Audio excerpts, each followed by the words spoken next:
Mythe numéro 9. Les clubs femmes ont été conçus pour les femmes. Vous voyez des séries dans votre magasin de golf ou votre Pro Shop étiquetées « Club pour femmes ». Il semblerait donc logique que chacun en conclue que ce sont des clubs conçus et faits pour les femmes, n'est-ce pas? Eh bien, c'est parfois effectivement le cas, mais dans d'autres, la plupart du temps, c'est totalement inexact. Dans le tableau qui suit, on compare les clubs hommes et femmes d'une des plus grandes marques du golf. Pendant que vous déchiffrez le tableau, regardez les longueurs des drivers hommes et femmes. D'après cette marque, les femmes devraient utiliser des drivers dont la longueur est la longueur moyenne des drivers utilisés par les hommes sur le tour. Oui, le PGA Tour, où les meilleurs mâles s'affrontent.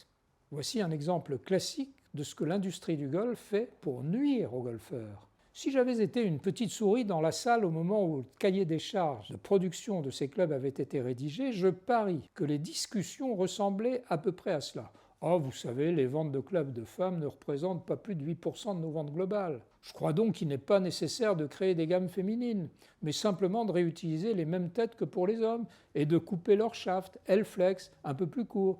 Cela évitera de créer une dépense. Dépense supplémentaire inutile à mon sens en concevant une gamme spécifique. La majorité des drivers femmes sont montés avec exactement la même tête que ceux des hommes, en changeant éventuellement la couleur et avec un shaft estampillé L-flex, plus léger et plus souple. Ils sont plus courts que ceux des hommes, de quasiment 4 cm, mais malgré tout à la même longueur en moyenne que la longueur moyenne des drivers joués par les hommes sur le PGA Tour. C'est encore pire lorsque l'on regarde les lofts de ces drivers. Il est relativement rare que l'on propose sur les drivers femmes des lofts différents, en d'autres termes plus ouverts, que ceux des hommes. Ils ne sont en général pas assez ouverts, étant donné la vitesse moyenne des femmes au drive, qui est aux alentours de 65 miles par heure.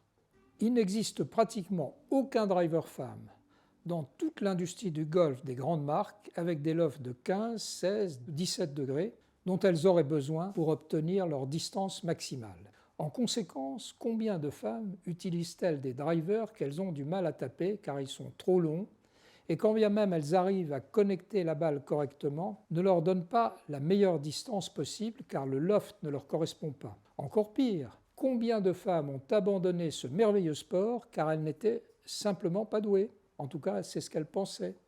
Sans savoir que ce n'était en aucun cas leur capacité athlétique qu'il fallait remettre en cause, mais parce qu'elles utilisaient des clubs qui, de par leur conception, étaient injouables par la plus grande majorité d'entre elles. Le fait est qu'il existe des femmes, des seniors et même certains juniors, qui peuvent et doivent jouer des clubs que l'on pourrait croire faits pour des hommes. Et certains hommes devraient jouer ce que l'industrie du golf a estampillé senior ou ladies. Le seul moyen de le savoir est de réaliser une analyse approfondie de votre swing par un club maker, club fitter expérimenté et compétent. Les clubs correctement adaptés ne connaissent aucune discrimination de genre.